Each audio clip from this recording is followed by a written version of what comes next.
Matthew 26. When Jesus had finished all these words, he said to his disciples, "You know that after 2 days the Passover is coming, and the Son of Man will be delivered up to be crucified." Then the chief priests, the scribes, and the elders of the people were gathered together in the court of the high priest, who was called Caiaphas. They took counsel together that they might take Jesus by deceit and kill him. But they said, "Not during the feast, lest a riot occur among the people."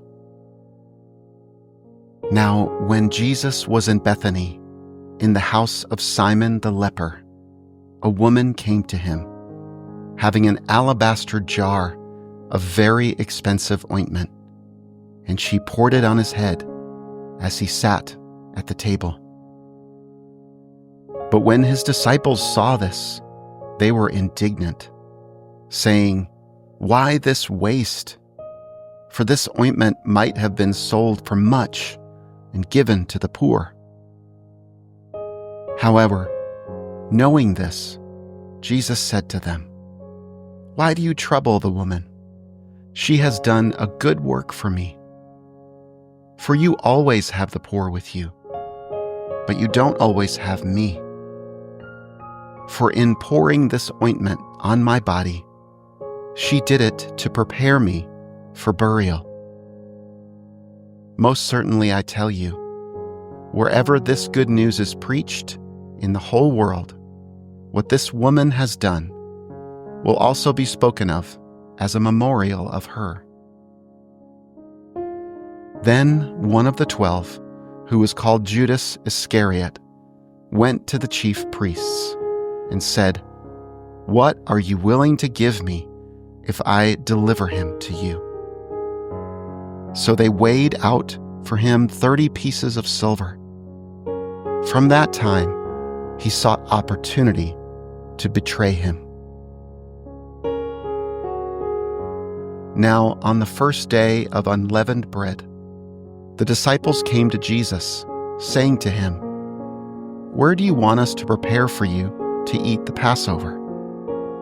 He said, "Go into the city to a certain person and tell him, 'The teacher says, my time is at hand. I will keep the Passover at your house with my disciples.'" The disciples did as Jesus commanded them, and they prepared the Passover. Now, when evening had come, he was reclining at the table with the 12 disciples.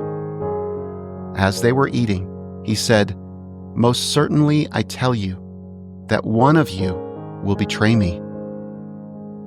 They were exceedingly sorrowful, and each began to ask him, "It isn't me, is it, Lord?" He answered, "He who dipped his hand with me in the dish will betray me. The Son of Man goes even as it is written of him. But woe to that man through whom the Son of Man is betrayed. It would be better for that man if he had not been born." Judas, who betrayed him, answered, "It isn't me, is it, Rabbi?" He said to him, "You said it." As they were eating, Jesus took bread, gave thanks for it, and broke it. He gave to the disciples and said, "Take, eat, this is my body." He took the cup, gave thanks, and gave to them, saying, "All of you drink it, for this is my blood of the new covenant, which is poured out for many for the remission of sins. But I tell you that I will not drink of this fruit of the vine from now on, until that day when I drink it anew with you in my Father's kingdom." When they had sung a hymn, they went out to the Mount of Olives. Then Jesus said to them, "All of you will be made to stumble because of me tonight. For it is written, 'I will strike the shepherd, and the sheep of the flock will be scattered.' But after I am raised up, I will go before you into Galilee." But Peter answered him, "Even if all will be made to stumble because of you, I will never be made to stumble." Jesus said to him, "Most certainly I tell you that tonight, before the rooster crows, you will deny me 3 times." Peter said to him, "Even if I must die with you, I will not deny you." All of the disciples also said likewise. Then Jesus came with them to a place called Gethsemane, and said to his disciples, "Sit here while I go there and pray." He took with him Peter and the 2 sons of Zebedee, and began to be sorrowful and severely troubled. Then Jesus said to them, "My soul is exceedingly sorrowful, even to death. Stay here and watch with me." He went forward a little, fell on his face, and prayed, saying, "My Father, if it is possible, let this cup pass away from me. Nevertheless, not what I desire, but what you desire." He came to the disciples and found them sleeping, and said to Peter, "What? Couldn't you watch with me for 1 hour? Watch and pray that you don't enter into temptation. The spirit indeed is willing, but the flesh is weak." Again, a second time he went away and prayed, saying, "My Father, if this cup can't pass away from me unless I drink it, your desire be done." He came again and found them sleeping, for their eyes were heavy. He left them again, went away, and prayed a 3rd time, saying the same words. Then he came to his disciples and said to them, "Are you still sleeping and resting? Behold, the hour is at hand, and the Son of Man is betrayed into the hands of sinners.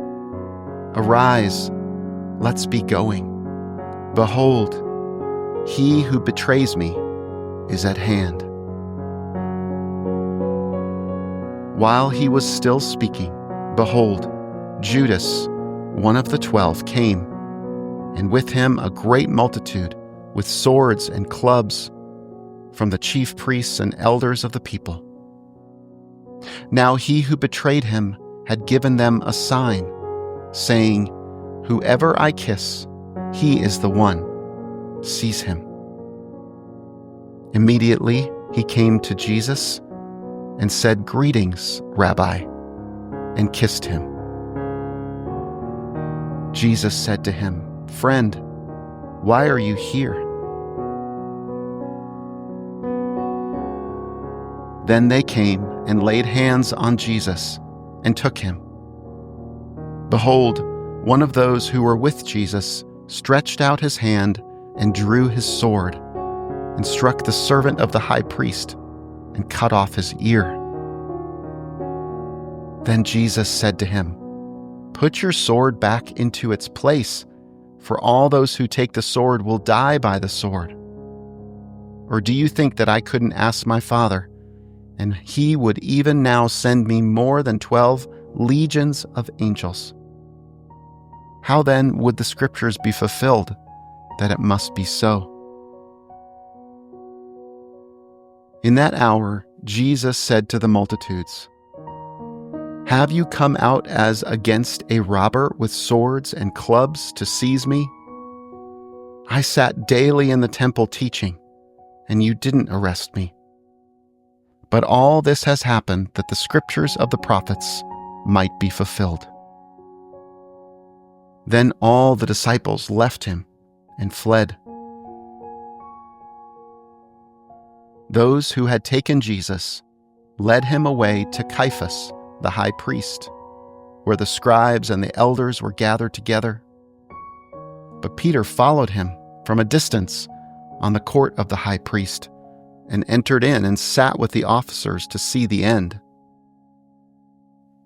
Now the chief priests, the elders, and the whole council sought false testimony against Jesus, that they might put him to death, and they found none.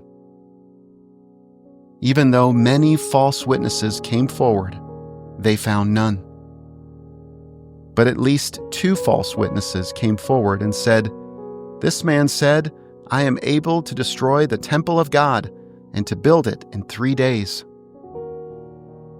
The high priest stood up and said to him, "Have you no answer? What is this that these testify against you?" But Jesus stayed silent. The high priest answered him, "I adjure you by the living God that you tell us whether you are the Christ, the Son of God." Jesus said to him, "You have said so. Nevertheless, I tell you, after this you will see the Son of Man sitting at the right hand of power and coming on the clouds of the sky." Then the high priest tore his clothing, saying, "He has spoken blasphemy. Why do we need any more witnesses? Behold, now you have heard his blasphemy. What do you think?" They answered, "He is worthy of death." Then they spat in his face and beat him with their fists, and some slapped him, saying, "Prophesy to us, you Christ. Who hit you?" Now Peter was sitting outside in the court, and a maid came to him, saying, "You were also with Jesus the Galilean." But he denied it before them all, saying, "I don't know what you are talking about." When he had gone out onto the porch, someone else saw him and said to those who were there, "This man also was with Jesus of Nazareth." Again, he denied it with an oath, "I don't know the man." After a little while, those who stood by came and said to Peter, "Surely you are also one of them, for your speech makes you known." Then he began to curse and to swear, "I don't know the man." Immediately, the rooster crowed. Peter remembered the word which Jesus had said to him, "Before the rooster crows, you will deny me 3 times." Then he went out and wept bitterly.